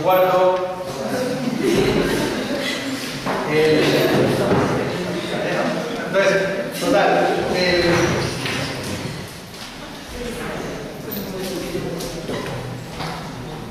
como hemos visto, los artistas, digamos, del 300 y del 400, de la primera mitad del 300 y del 400, trataban cuestiones que tenían que ver con el realismo, con la geometría, con la representación fiel de la realidad, ¿no? Y en ese sentido no estaban tan vinculados con interpretaciones alegóricas o simbólicas de carácter filosóficos del hombre. Y no será realmente hasta Botticelli, hasta el arte, digamos, de la segunda mitad del 400, que veremos la aparición de todo lo que se podría denominar iconografía y iconología. El concepto de iconología y de iconografía es algo que se pregunta, digamos, casi a las representaciones paleocristianas, pero que encuentra a su mayor tratadista en un personaje del barroco llamado Cesare Pizzi, ¿vale? Cesare Pizzi tiene una iconografía, tiene una iconografía en 2 volúmenes, está publicada por acá, en el caso español, en el que se ofrece para cada figura, incluso pues, desde conejos hasta que se hizo un conejo junto a una paloma, etc. Para cada figura elegida de manera arbitraria ofrece una interpretación alegórica. Eso tiene que ver con lo que comentábamos antes de la sobreinterpretación y del exceso de teoría, a veces para aproximarse a determinadas obras. Pero sí que es cierto que, por lo menos para este periodo, el periodo en el que ya se ha, por así decir, estabilizado, ya no hay mucho más que descubrir en términos de geometría, de perspectiva y demás, salvo el caso de Leonardo, que fue un personaje que soñó más que hizo, porque a Leonardo se le suele criticar mucho porque interrumpía sus obras para dedicarse en ocasiones durante años y años a estudiar anatomía o a estudiar, por ejemplo, una cosa que inventa él, que él desarrolla con una profundidad que es la perspectiva él sobre la siguiente clase, ¿no? El momento en el que, sin ausencia de objetos que permitan comparar dos distancias, tú simulas, simplemente difuminando el paisaje, simulas la distancia precisamente a través de la indefinición. Eso es interesantísimo y eso es lo que vamos a pasar. En el caso de Leonardo, insisto, que trabaja en la cuestión de la perspectiva aérea, la mayor parte de los artistas, ya con esos conocimientos dados sobre cómo representar finalmente la realidad, empiezan a alegorizar, empiezan a incorporar las figuras paganas, las poquitas figuras paganas que aparecen, ¿no? Que serán los artistas, incluido Botticelli, que mayor importancia van a tener en esta segunda mitad. Entre ellos, he traído uno menor, pero que es importante para la vinculación entre alegoría y neoplatonismo. este periodo es Nicolás Berticet. Nicolás Berticet muestra aquí un combate entre la pasión y la razón, que tiene como árbitro de los dos comandantes la mente, ¿no? La mens. Entonces, esto en realidad es una representación fiel de la teoría neoplatónica de las tres partes del alma. De hecho, los textos no se ven, los dísticos que están abajo grabados son dísticos que hacen referencia precisamente a la teoría neoplatónica de las tres almas, elaborada por Platón, por supuesto, pero sobre todo elaborada, convertida en casi dogma filosófico muy importante por Plotino y lo creado posteriormente en el Renacimiento por Marsilio Ficino y la Escuela de Florencia. Como ya dijimos en la anterior clase, la Escuela de Florencia, la Academia de Florencia no se puede considerar una academia stricto sensu, porque no había clase, no había alumnos, sino que tratamos bien un grupo de amigos que se reunían a comentar y editar obras, apoyados y financiados por Lorenzo de Medici, Lorenzo el Magnífico, pero también en general por toda la burguesía florentina. Entonces, a pesar de que Marsilio Ficino no era, por así decir, un gran amante de la pintura, sino que a él lo que más le interesaba era la poesía y en segunda instancia la música, sí que tiene mucha influencia de manera curiosa sobre sus contemporáneos. Habéis leído en Alberti la recomendación que hace Alberti de rodearse de poetas, ¿no? Dice a los pintores que como se rodeen de poetas, incluso insistir en motivos escritos por poetas para elaborar obras clásicas perdidas. El ejemplo más clásico que veremos más adelante es el caso de la calumnia de Apeles. ¿Os acordáis, no?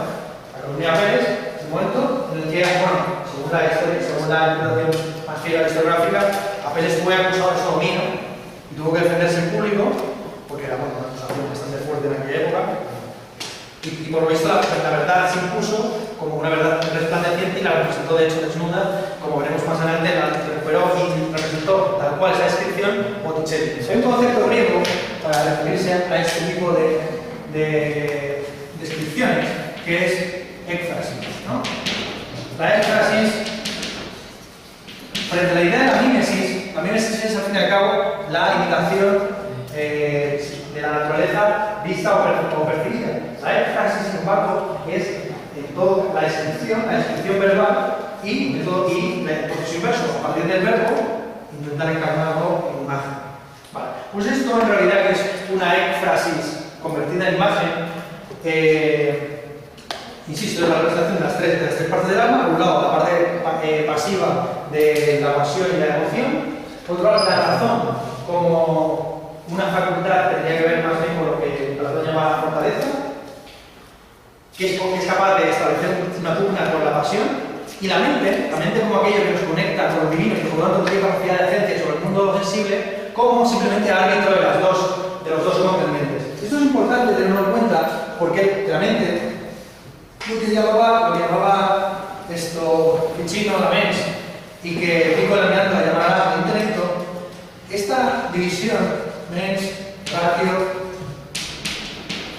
y la pasión, esta división tripartita será invertida en el resto de la filosofía moderna. Salvo casos neoplatónicos, casi ninguno de los filósofos modernos considera que el intelecto o la mente está por encima de la razón. De hecho, en la crítica de la fuente, lo veréis en el segundo de carrera, ¿no? Kant considera que el intelecto es una facultad que está a caballo entre la sensibilidad y la razón. Y de hecho, la razón es en todo caso la que produce o genera ideas como la idea del alma, la idea del mundo y la idea de Dios. Frente al intelecto, que sería simplemente el categorizador y el taxonomizador de la realidad. Aquí lo que vemos es una idea de razón un poco distinta, ¿no? O sea, razón no como producción de ideas que va más allá de la realidad, sino como precisamente control virtuoso y prudencial del mundo, ¿no? En griego existe la famosa expresión phronesis, que durante el periodo arcaico era sinónimo de sabiduría. Pero sin embargo, a partir de Aristóteles, de Dante, se va a traducir como prudencia. Y ese es el tipo de sabiduría del que estamos hablando, esa es la ratio, esa es la razón de la que estamos hablando. La razón como control de las pasiones y como saber llevarse en el mundo. frente a una conducta impulsiva. Y ahí la mente no tiene nada que intervenir, salvo simplemente dirimir cuál de las dos pasiones, cuál de las dos fuerzas está el cuadro sobre el que vamos a estar, digamos, yo quisiera explicaros de nuevo. Creo que el caso del 480 es un caso peculiar, porque hay filósofos fuertes interesados por arte, o que mejor dicho han influido posteriormente los artistas, a pesar de la discrepancia temporal. Alberti recomienda retratar la Cataluña Vélez en 1430 y algo, habéis leído el libro hace poco, sabéis perfectamente mejor la fecha, y sin embargo Sandro Botticelli lo representa en 1480, lo que quiere decir que hay 50 años en el que nadie le ha hecho caso a Alberti. Con lo cual hay que también poner un poco en tela de juicio esa vinculación armoniosa entre filósofos, artistas y poetas. Pero sí que quisiera, simplemente, a partir de un cuadro que es este, explicar toda la teoría de la lógica, ¿no? En este cuadro, la primavera de Botticelli, descrito por Vasari en sus vidas, está prácticamente contenida todo lo que se puede decir y además tiene muchas concomitancias con cuadros del periodo, de ese periodo y del periodo posterior. Vamos a ir centrándonos poco a poco cada figura para ir determinando cuál es la posición filosófica neoplatónica acerca de la misma. La primera figura que hay que tener en cuenta, inevitablemente, es la figura de Venus.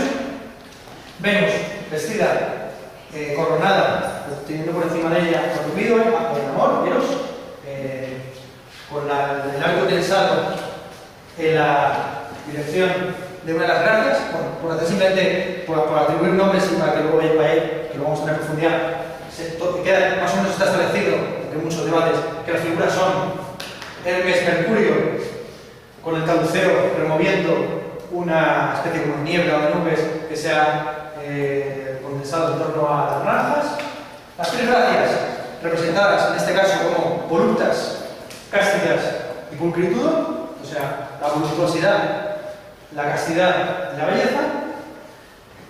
Venus Afrodita, vestida, lo que da a entender que es la Venus Pandemos, el banquete de Platón, junto a Cupido, Eros, Corniflón y Cénado. Céfiro, el viento del este, junto con Cloris y Flora. Vamos a ver qué significa la cosa. Venus. Bueno, Venus está representada vestida, no suele ser habitual, porque normalmente a partir de un determinado momento se entiende, contra la cosa que señala Alberti, se entiende que la desnudez va vinculada con la verdad y por lo tanto con la pureza, etc. Y en el caso de Ficino, de la mayor parte de los neoplatónicos, estaba la idea implícita de que había los Venus, pues casi lo podemos ver.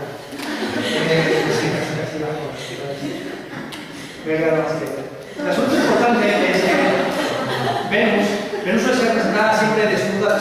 Hay dos cuadros que siempre están vinculados y de hecho están vinculados en Vasari. Según Vasari estaban en el castelo de los Medici estaban los dos cuadros puestos frente a frente, ¿no? El nacimiento de Venus y la primavera de Botticelli, porque se entendían que eran dos momentos del mismo concepción neoplatónica del mundo. Por un lado se representaba a la Venus desnuda, a punto de ser cubierta, y por otro lado, con la aparición, por supuesto, de los vientos, porque los vientos son los que permiten establecer, los vientos son los que permiten crear lo que llamaba Barlow, el Weisberg, que es el hecho de representar, digamos, las monturas. El hecho de que las vestimentas y de que los cuerpos no están rígidos, no son simplemente posiciones dentro de un espacio geometrizable, sino que son figuras en movimiento, que precisamente tienen esa validad y esa moralidad que reivindicaba Alberti para su arte. Entonces, por un lado se representa a la Venus urania, o a la Venus del amor intelectual, como una Venus desnuda, que por cierto, en términos de proporción, es horrenda, porque tiene un cuello que es casi de jirafa, el cuello casi unido por la parte de la pierna, pero que representa, por así decir, el amor en su visión purificada, el amor como aproximación a las ideas del mundo intelectual. Frente a al amor, frente a la Venus, frente a la Venus la Venus Pandemos, la Venus mortal vestida. A lo mejor estas categorías no suenan porque no las ha explicado todavía Jordi Massot en la parte teórica, pero no lo he hecho, lo hago yo ahora mismo rápidamente. Por un lado, en el paquete de Platón, como sabéis, hay varios discursos acerca de qué consiste exactamente el amor y hay varias teorías, entre ellas la más interesante, lo que más a juego ha tenido, la idea de la media naranja, ¿no? De que en el origen los humanos eran esferas compuestas por 4 brazos y 4 piernas que iban rodando, que eran esferas que eran perfectos, pero se revelaron, como suelen revelarse siempre los hombres, son todos dioses, y fueron castigados por Zeus siendo divididos en dos, ¿no? Hermes los cosió en un agujero, que es el ombligo, les puso el botón, y desde entonces, permanentemente, aquellos que formaban parte de una unidad, se pueden imaginar, ¿no? La media naranja, es la media naranja tal cual, ¿no? Si los hombres son esféricos, ¿no? Aquí 2 piernas, aquí 2 brazos, una cabecita, aquí otra, ¿vale? Lo estáis viendo, ¿no? Básicamente el castigo divino fue separarlos, bueno, invertirles, por así decirlo, del cuerpo, sellarlos con el ombligo, que no es explicación del ombligo, es que la otra explicación es el pecado original, ¿no? Originalmente Adán y Eva no tenían ombligo, porque no habían nacido con sufrimiento y con sangre y sudor, como nacerán a partir de entonces. Entonces, la explicación del ombligo era el sellamiento, por así decirlo, de la pérdida de la media naranja. Y es la pérdida de la media naranja tal cual. Entonces, por eso los amantes se comportan de una manera tan extraña que se encuentran y son capaces de mantenerse quietos, unidos al infinito. Y de hecho, lo que cuenta ahí Aristófanes, cosa peligrosa, estamos hablando de una. Y que muestra cuál era la posición que tenía para sobre esta teoría. Platón consideraba que esta teoría, la teoría de la media naranja, que es una teoría muy habitual, encontramos una media naranja, somos una completada, etcétera. Este tipo de idea que sí que era muy vigente, para Platón la considera cómica. El personaje que la está defendiendo en el banquete de Platón no es el personaje fuerte, no es Sócrates, no es Platón, es un Aristófanes, es el autor principal de la comedia clásica. Esta es una de las teorías. La otra teoría, por supuesto, que es la que quiero que ilustréis, es la idea de que el amor, Venus, surge de la unión entre Poros y Penia, entre la necesidad. Bueno, esto lo leéis porque si no, estoy haciendo el trabajo, ¿no? Y la teoría mitológica ruso, que describe a uno de los oponentes, es que Venus surgió, por supuesto, del falo castrado de Uranos, que llega al mar y de la espuma hace surgir de la concha a Venus. ¿No? Entonces existen 2 Venus, existe por un lado Afrodita, mejor dicho, está la Venus Pandemos, la Afrodita Pandemos, que es la Afrodita mundana, el lugar, el amor sensible por los objetos bellos y atractivos y armoniosos, y por otro lado la Venus Uranos, de Urano precisamente, que es la Venus que apunta a las ideas intelectivas al topos Uranos, al lugar donde están situadas las ideas. Vale.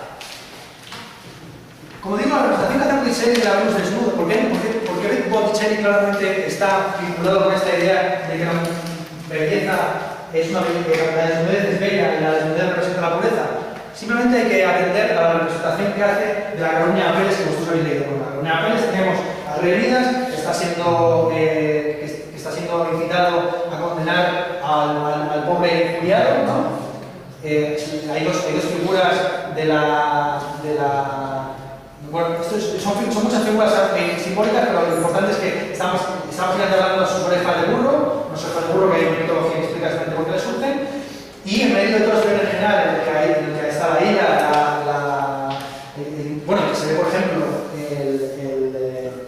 el David de Donatello, aparece la verdad, desnuda, irrumpe, ¿no? Y termina con el final de la verdad desnuda, que es exactamente la misma figura, si os fijáis, que aparece en la no solamente eso, sino que el tema de las 2 Venus, de las 2 Afroditas, de una Venus vinculada con lo sensible y una Venus vinculada con lo intelectual, trata prácticamente todos los artistas de la época, hasta llegar a Tiziano, que hace este famoso cuadro, ¿no? Del amor profano y el amor sacro, donde claramente el amor profano está bien vestido, bien ordenado, porque al fin y al cabo, ¿qué es la belleza sensible sino la armonía entre las partes? Esto es la multiplicidad, esto es el decoro. Mientras que por otro lado la belleza en el sentido intelectual es la simplicidad pura y dura, es por así decir, lo que comentábamos antes de la teología negativa en derecho a la opacita, es el momento en el que no hay nada que decir porque todo se concentra en una simplicidad absoluta, no por los instantes, ¿no? Como vemos, Cupido está posicionado más cerca de la Venus profana, del amor profano, que del amor sacro. Es un modelo, aquí tenemos una pequeña crítica, un tipo más sociológico, que es la obsesión que tiene, se podría considerar incluso que la teoría neoplatónica del amor como un amor puro que aparece su belleza desnuda, es en realidad una justificación muy cutre de un machismo básico, según el cual las mujeres en los cuadros aparecen desnudas, mientras que los caballeros aparecen siempre ricamente vestidos, ¿no? El ejemplo más claro, de hecho, del cual toma el modelo posteriormente Tiziano, porque lo que no he comentado es que Tiziano, por supuesto, es un artista de la escuela veneciana y por lo tanto está influido no tanto por la idea de geometría y de perspectiva florentina, sino que más bien parte de la idea del color sutil veneciano y de hecho la perspectiva aérea, que ya se ve aquí, por ejemplo. ¿Por qué? Porque podemos percibir perfectamente que esta iglesia está a una distancia importante respecto de las dos figuras, porque está difuminada, la perspectiva no es una perspectiva geométrica, sino una perspectiva aérea que desarrolla los planteamientos de Leonardo. Este modelo es un modelo que estaba en su maestro Giorgione, ¿no? Tenemos el almuerzo de la hierba, donde se vuelve a aparecer la fuente, que es la misma fuente que aparece aquí, con el Cupido, ¿no? Y las figuras desnudas son los caballeros vestidos, ¿no? Pues el almuerzo desnudo, que es un almuerzo que posteriormente representará a Manet, ya esto es la hostia, porque los tíos van vestidos con corbatas incluso, y ellas van entre así sueltas o directamente naked, ¿no? Entonces, y aquí lo que traigo, por supuesto, es un famoso cartel con el que las guerrillas aparecieron en el Metropolitan Museum, criticando que tan solo un 5% de los artistas modernos son mujeres, sin embargo, un 85% de los desnudos son de mujeres, ¿no? Entonces aquí hay una simetría, de alguna forma, que también incluye el sesgo de que, al fin y al cabo, estamos hablando permanentemente de varones blancos que pintan mujeres desnudas que se representan a los iguales suyos en género, perfectamente vestidos y como caballeros galantes en su lado, ¿no? Entonces hay una inversión de género y es interesante incorporar a todas estas reflexiones de la belleza como desnudez, de la belleza como simplicidad y de la belleza profana como una belleza que tiene que ver con los recuerdos. Bueno, Cupido está aquí, Cupido está por encima de Venus. Hay que decir una cosa, que es que Ficino atribuía a todos los dioses paganos algún tipo de correspondencia con virtudes. En ese sentido, por ejemplo, Ficino decía que Venus es la humanidad, pues un concepto muy curioso, y más Ficino tenía un hedonismo implícito, según el cual lo que convierte a la Venus Pandemos en algo inferior respecto a la Venus Uranos no es el placer per se, sino que el placer sea real. Lo más interesante que tienen estos autores es que, frente a la proyección que nosotros hacemos sobre ellos de una mentalidad medio purín, ponemos a la capilla que tenemos aquí al lado, en realidad eran bastante paganos en ese sentido, en la medida en que según Ficino, según Pico de la Mirándola, el placer de la contemplación de las imágenes es exactamente el mismo placer de la belleza sensible, solo que eterno. Entonces sería como una cópula permanente con las ideas, un éxtasis constante. Pero es exactamente indiscernible, ¿no?, en términos emocionales. Y no solamente eso, sino que el amor como el principal foco, como el principal impulsor del intelecto, porque como se cuenta en el banquete, al fin y al cabo, el amor, estoy diciendo probablemente el amor, pero bueno, sabéis, es que al fin y al cabo Venus y Cupido hacen un triángulo donde al mismo tiempo se puede referir a ágape, a eros, a filia o a las diferentes formas del amor no griego. Esto a lo mejor requiere un pequeño reglamento conceptual, que lo voy a hacer muy breve, que es, en griego, sabéis que hay tres formas para referirse al amor, ¿no? Está la filia, que es el amor filial, el amor paternal, es por ejemplo, este término es el que aparece en los evangelios para referirse a la relación entre Jesucristo y los apóstoles. Está ágape, que es el amor con compasión, que es lo que luego se llamará caridad en cristiano, que es el amor asimétrico. Hay un ejemplo muy famoso de Pascal, en el que cuenta Pascal que había iban caminando por un camino un rico y un obispo, y se encuentran a la vera del camino con un pobre, y el rico va a darle, a la manera de la caridad, el dinero al pobre. Y le dice el obispo, no, tú no le tienes que dar, dámelo a mí y yo se lo daré a él. Porque la clave de la caridad, de la piedad, en el sentido cristiano, es que tú no te compadeces del prójimo en la medida en que sois iguales o en la medida en que sino en la medida en que sois al mismo tiempo súbditos de Dios, ¿no? Entonces, la hermandad, por así decir, la filía en el sentido griego queda cortada por un sentido vertical en el que el amor es un amor mediado por Dios y a través de instituciones religiosas. Eso en el caso del Islam está clarísimo, ¿no? El impuesto religioso es un impuesto que se concede a los imanes y los imanes lo distribuyen como quieren. Bueno, están todas así, que como se ha sabido, la parte de la línea de financiación de Al-Qaeda y de ISIS tienen precisamente esos impuestos que no están declarados en ninguna parte porque no son fiscalizados por el Estado. Pero bueno, ¿verdad? Cupido está por encima de Venus, representado como ceguera, en el sentido que se entiende que por encima del intelecto y de la mente hay un encuentro, una visión de lo divino, en el que, como habíamos comentado previamente en otras clases, ya no hay nada que escribir porque no se ve nada realmente. Entonces, frente a la idea del intelecto como visión y como teoría en griego significa ver, tal cual, ¿no? Los neoplatónicos reivindicaban ese momento, ¿no?, de comprensión del mundo a través de la ceguera, que representa a Cupido como una figura que, como hemos visto, está puesta exactamente encima de Venus, compañera. Entonces, el Cupido hacía una figura que aparece permanentemente representada como tal en las artes plásticas, a pesar de que ninguno de los clásicos le dice que es ciego. O sea, ni en Horacio, ni en Ovidio, ni en Virgilio aparece Eros. Se dice que tiene alas, se dice que va con dos tipos de flechas, que va con la flecha de plata y la flecha de cobre. Se comentan muchas cosas que aparecen en las representaciones, pero nunca se dice que va a ser ciego. Entonces, es de hecho una contribución original por parte de los artistas del Renacimiento influidos por la idea de la teología negativa y de la no descripción en la síntesis con Dios, en el encuentro con Dios, el tema de que el amor es ciego y por eso dispara al azar y genera asociaciones frente a lo que hemos visto antes, de que hay una especie como de predestinación, ¿no? Y uno está ahí predestinado a encontrarse con su media naranja. La idea del amor, en el sentido neoplatónico del término, es un amor ciego, azaroso y y en el cual, por encima del intelecto, hay un encuentro con lo religioso, con lo amado, que no tiene una dimensión intelectual, ¿no?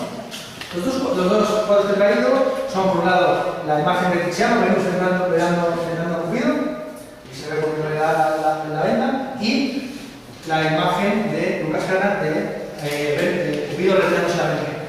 Esta es una representación paralela que he encontrado en una enciclopedia normal, por supuesto esta, que es en un grabado, exactamente el mismo que este. Cupido está exactamente en lugar de sobre este pedestal, está sobre las obras de Platón.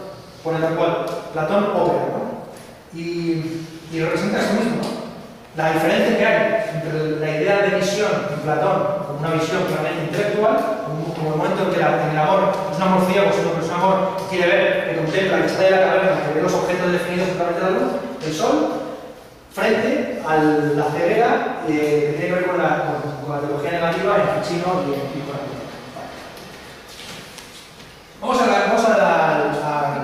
uno de los primeros, unas primeras piedras del cuadro.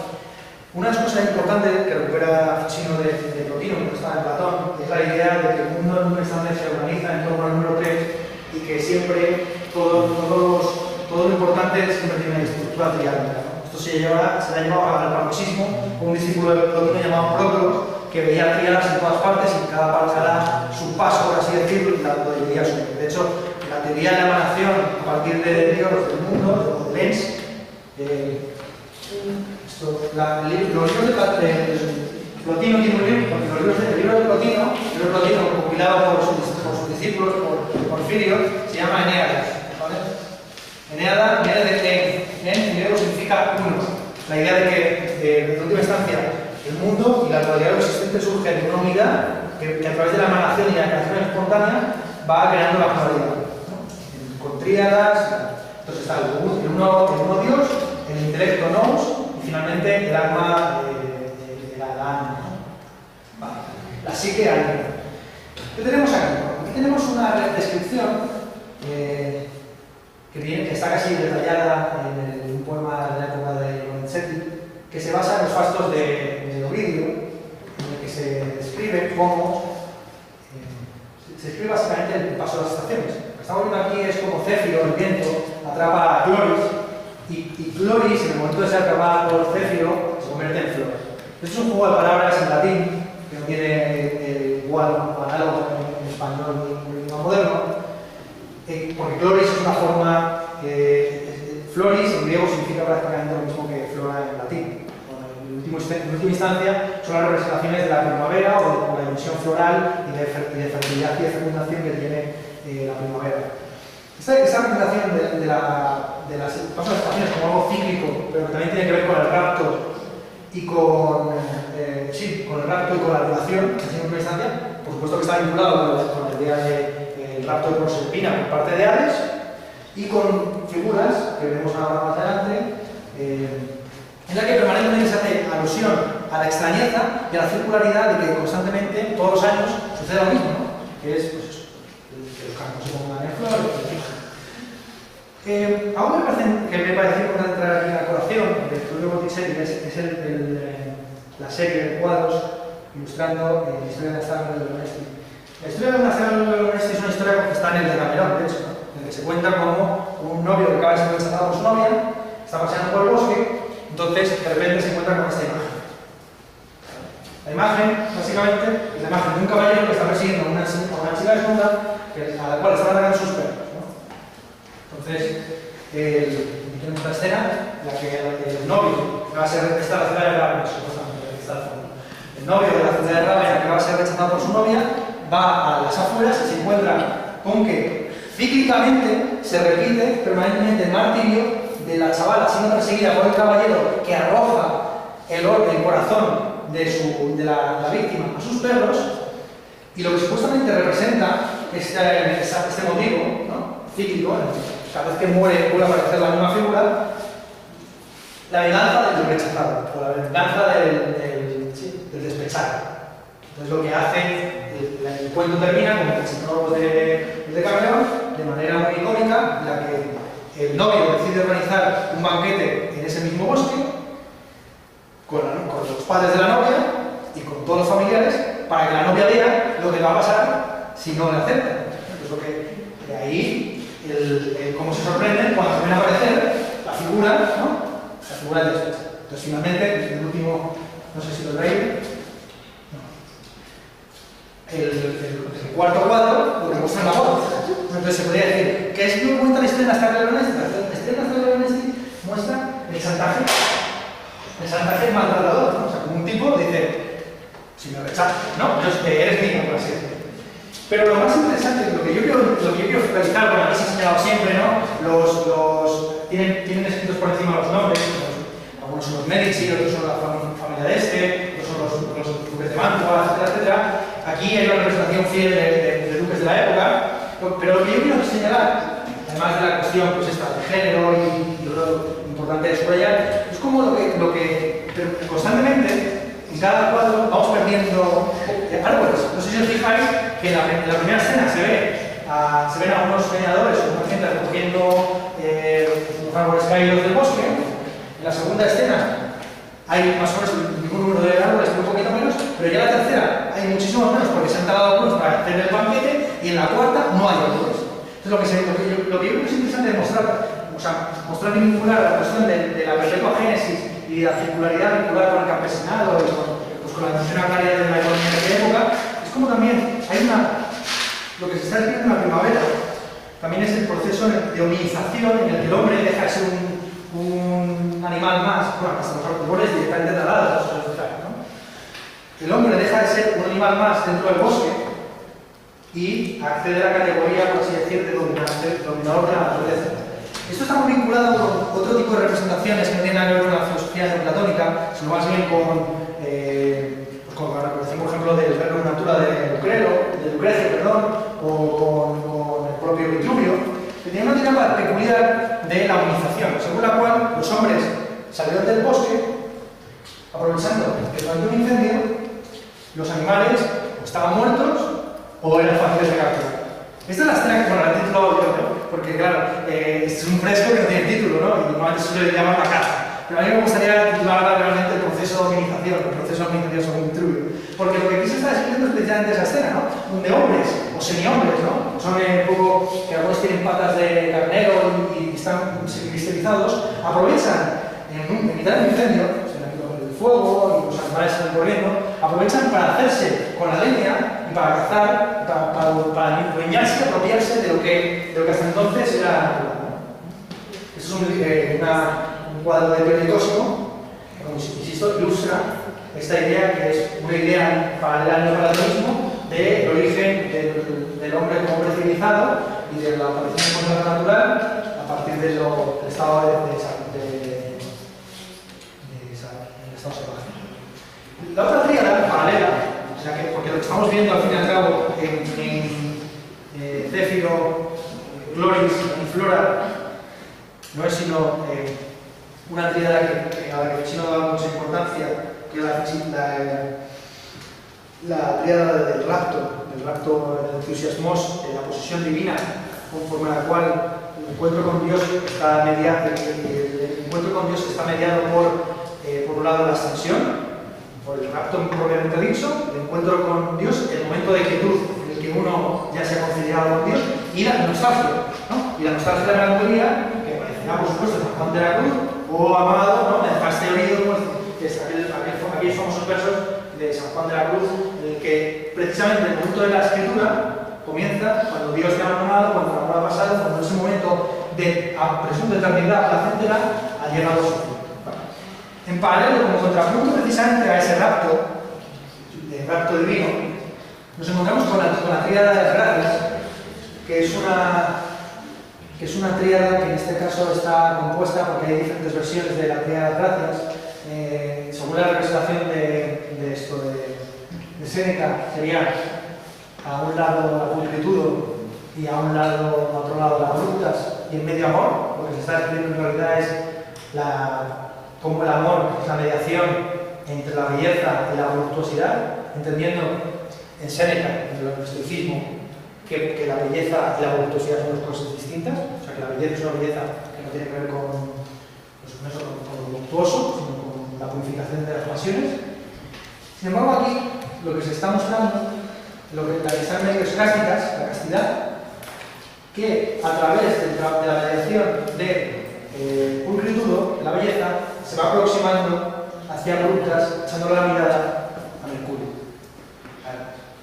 Aquí hay muchas interpretaciones posibles. Bueno, para empezar a comentar una cosa, que es la fidelidad que tiene Botticelli a la descripción de Séneca. En el sentido de que Séneca no decía que estaban desnudos las gracias, sino que estaban con esto, con ropajes así ligeros.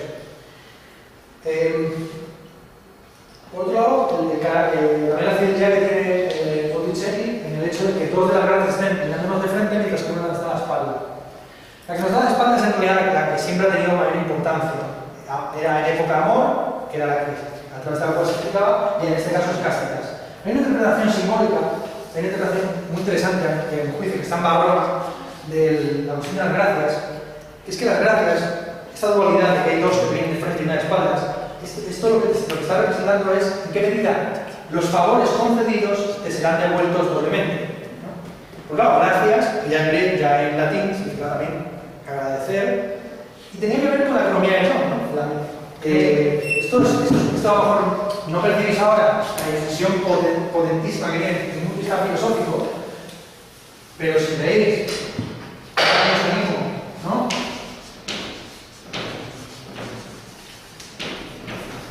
Vale, Marcel Mauss es un antropólogo francés del siglo XX, tiene un ensayo que se llama La economía del don, que muestra la emergencia, por así decir, del comercio y del libre mercado como intercambio de dones.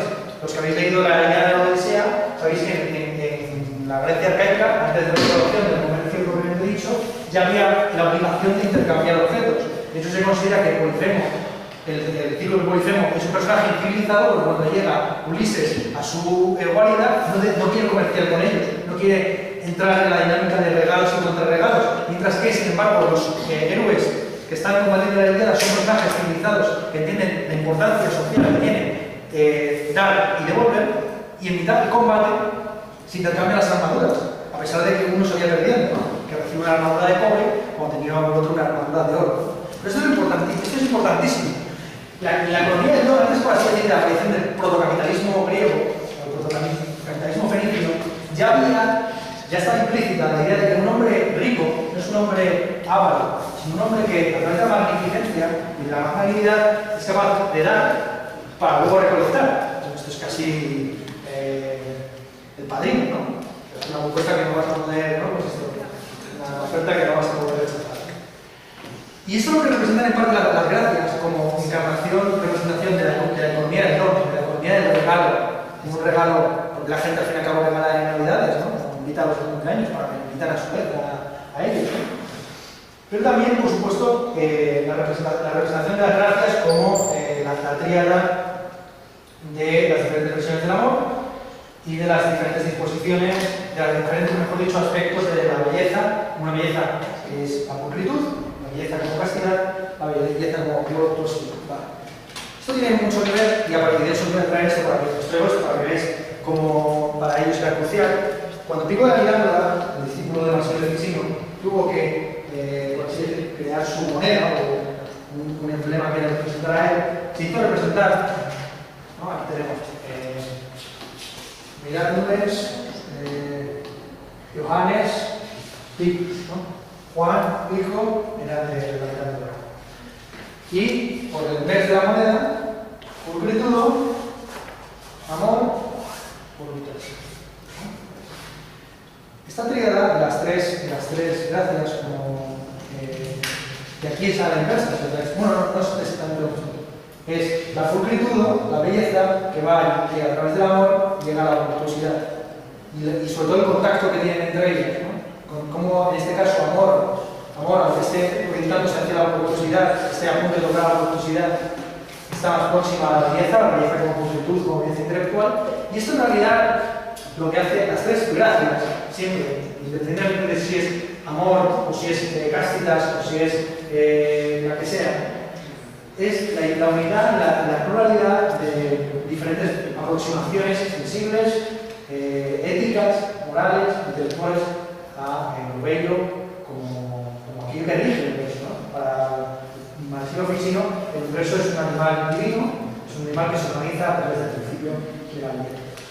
Y ya por último, y insisto, para que la pregunta, os quería traer este como referencia para ver hasta qué punto esto se mantiene permanentemente. Porque claro, una de las pruebas de interpretación máximos es que está haciendo, todo esto está clarísimo, pero lo que siempre genera más dudas en la bibliografía secundaria es qué está haciendo Hermes y por qué Hermes está ahí. Es cierto que por ejemplo, los fastos o vídeos, Mercurio Hermes aparece permanentemente como el jefe o el que comanda a las gracias. Y de hecho, bueno, sabéis que Mercurio es al mismo tiempo el dios del comercio, de ahí la cuestión de la vida del civil, pero también es el dios de los transportes, etcétera, etcétera. Pero lo más importante, Mercurio es el dios psicopompo. O sea,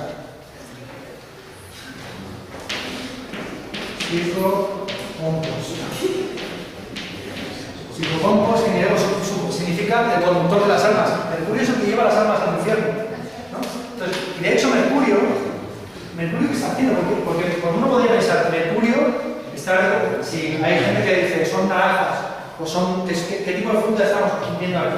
Son algunos naranjas, algunos otros son manzanas. Si fueran manzanas, incluso podría haber alguna referencia, ¿no?, a cuestiones ya sabidas de la Biblia, pero lo que está haciendo realmente, y esto es innegable, es que está como carnicero despejando esa bruma, y esa niebla ahí atrapada. Entonces, las interpretaciones son muy variadas y una posible ofrecida es entender que son manzanas y entender que al fin y al cabo lo que se está comentando también, de alguna manera, implícitamente, la disputa de la belleza más bella del Olimpo, en la que será Mercurio, que se parezca a la manzana, a París, parecida, si los Venus, si los Afroditas, se va a ser París. Y del mismo modo, recuperando la temática de que dos vienen de frente y una de espaldas, aquí igualmente la que está de espaldas es Venus. No, es esa no, esta es Venus, esta es la que está espalda de Atenea, esta es Hera, sí. Y aquí terminamos, yo creo que sí, vamos a terminar aquí. Esto, espera, cuidado, aquí, simplemente comentarlo, vamos a decir un mail, ¿vale? Pero para que tengáis en mente, el trabajo para la próxima clase, que es dentro de 3 días, es un texto un poco más largo que el de Alberti, porque yo creo que tenéis más tiempo, también el trabajo es propio, de nuevo, podéis hacer lo que queráis. Muy sencillo. La mayor parte, como habéis visto, la parte de las ilustraciones de la política de Venus, lo que hacen es replicar la mitología clásica referida al origen apartitudurano, o se la representa como hay una vinculación con Cupido, en el caso de Aquino, pero en ningún caso, yo conozco muy pocas representaciones, pocos cuadros y tal, en el que realmente se ilustre lo que para Platón era la doctrina fundamental del origen del amor. El origen del amor de la Afrodita a partir de Poros y Penina. Entonces, lo que quiero es que vosotros hagáis el trabajo y el esfuerzo de leer el libro de Ficino, del amor. Yo recomendaría, como lectura secundaria, para fortalecer vuestra interpretación, que también leáis el banquete de Platón, porque al fin y al cabo, el de amor de Ficino es un comentario del banquete de Platón. Y a partir de ahí busquéis una ilustración o varias ilustraciones, si queréis poneros abundantes y voluptuosos, y me las mandéis. Las tenéis que mandar como siempre, el trabajo escrito lo traéis en mano, pero la imagen me la mandáis para que yo haga un PowerPoint y conforme vais hablando vamos pasando a vuestras imágenes. ¿Vale? Esto es todo. ¿Alguna duda?